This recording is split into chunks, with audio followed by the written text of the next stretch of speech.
다들 기후변화 시대에는 많은 분야의 노력이 필요하다는 사실을 알 거야. 그러면 혹시 돈과의 관계도 깊다는 사실 알고 있니?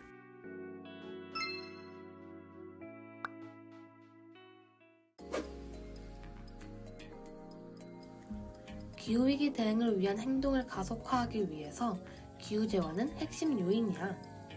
올해 3월 승인된 IPCC 제6차 평가보고서 종합보고서에서도 확인할 수 있어. 2020년에서 2030년까지는 2019년 기후재원의 3배에서 5배가 더 필요하다고 해. 기후행동으로의 투자를 위한 장애 요소를 구체화하고 제거하는 것도 강조하고 있어. 또한 공공기후재원이 핵심이라고 언급하고 있지. 그렇다면 우리나라에는 기후위기 대응을 위한 어떤 공공기후재원이 마련되어 있을까? 함께 알아보자. 기후위기 대응과 녹색 성장 촉진 2050 탄소 중립 달성을 위한 재원을 확보하기 위해 설치된 기금이 있어. 바로 기후대응 기금이야. 2022년 3월 25일부터 시행된 탄소중립기금법에 근거하여 설치된 기금이지. 탄소중립기금법이 뭐냐고? 탄소중립기금법이란 2050 탄소중립 비전과 그 이행체계를 법제화한 법이야. 그렇게 우리나라는 전 세계에서 14번째로 탄소중립을 법제화한 국가가 됐지. 4대 시책으로 온실가스 감축, 기후위기 적응, 공정한 전환, 그리고 녹색 성장을 선정해서 사업을 지원하고 있어. 이것의 기반을 조성하고 산업구조를 개편하기 위한 기금이 기후대응 기금인 거야. 온실가스 감축, 신유망 저탄소 산업 생태계 조성, 공정한 전환, 그리고 제도화 기반 구축, 이 4대 핵심 분야에 중점적으로 지원하고 있어. 또한 중점 투자 방향은 총 6가지로 나누어져 있지. 올해 2023년 기후대응 기금은 2조 4,867억 원 규모로 편성되었다고 해. 내년 규모는 2조 4,158억 원으로 전년 수준이라고 할 수 있어. 그럼 운영 시작으로부터 1년 반이 지난 지금 기후대응 기금의 현황은 어떨까?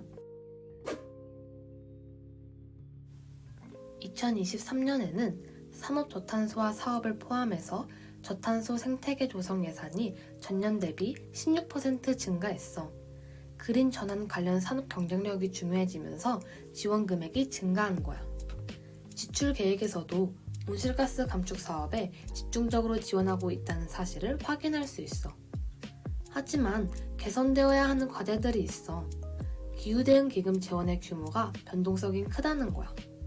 배출권 판매 수입은 기후대응 기금의 재원으로 쓰이는데 낮은 탄소 가격과 낮은 유상할당 비중으로 근본적으로 기금 규모가 작을 수밖에 없어.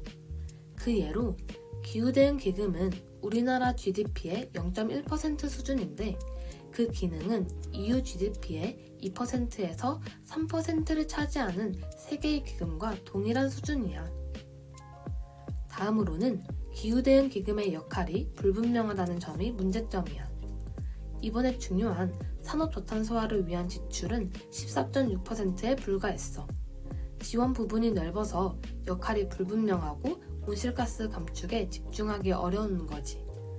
따라서 지원의 목적과 기금의 용도의 적절성을 재검토할 필요가 있다는 여론이 있어. 이번에 국회에서 열린 기후대응기금 이행 점검과 활성화 방안 세미나에서 기후대응 기금에 대해 더 자세한 이야기를 들어볼 수 있었어. 우선 기후대응 기금의 향후 과제로 효율적인 재정 지원을 고민해야 한다고 해. 그래서 온실가스 감축 주요 사업에 대한 재정 지원을 확대해야 한다고 해. 또한 한정된 재원을 감안해서 효율성을 제고해야 해. 운영 중인 사업들을 평가하고 그 결과를 바탕으로 효과적인 사업들을 분류할 필요가 있어. 마지막으로 다부처 기금 관리 주체로서의 역할을 강화해야 해.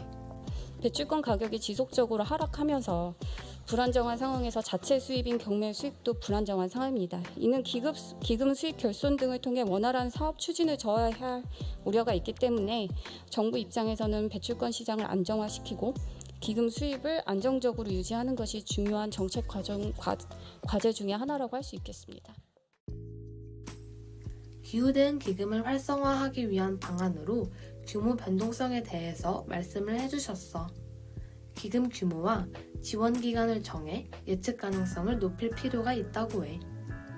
또한 R&D 정책과의 분명한 차별화를 져서 개별 기술에 대한 접근이 아닌 통합된 접근을 해야 한다고 해.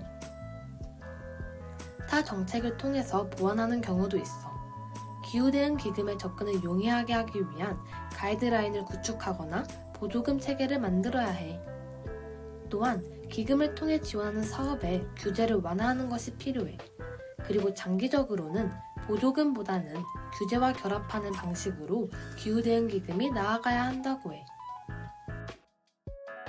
오형락 교수님께서는 탄소 중립에 특화된 기후금융으로서 기후대응 기금에 대한 긍정적인 의견을 말씀해 주셨어. 탄소 중립에 특화된 기후금융이 탄생했다는 것은 굉장한 성과로 봅니다. 특히 배출권 판매 수익 감소에도 불구하고 기후대응 규모가 어느 정도라도 커진 것은 굉장히 고무적이고 여기서 기재부가 상당히 의미 있는 노력을 했다고 생각합니다. 그리고 모든 기금은 처음에 조성할 때 좀 어려움이 있기 때문에 이러한 문제 때문에 기후대응 기금을 없애자라는 논의가 나오지는 않았으면 하는 개인적인 바람입니다. 이번 세미나를 통해서 탄소 중립을 위한 재원 정책, 기후대응 기금의 역할과 앞으로의 방향을 알 수 있었어.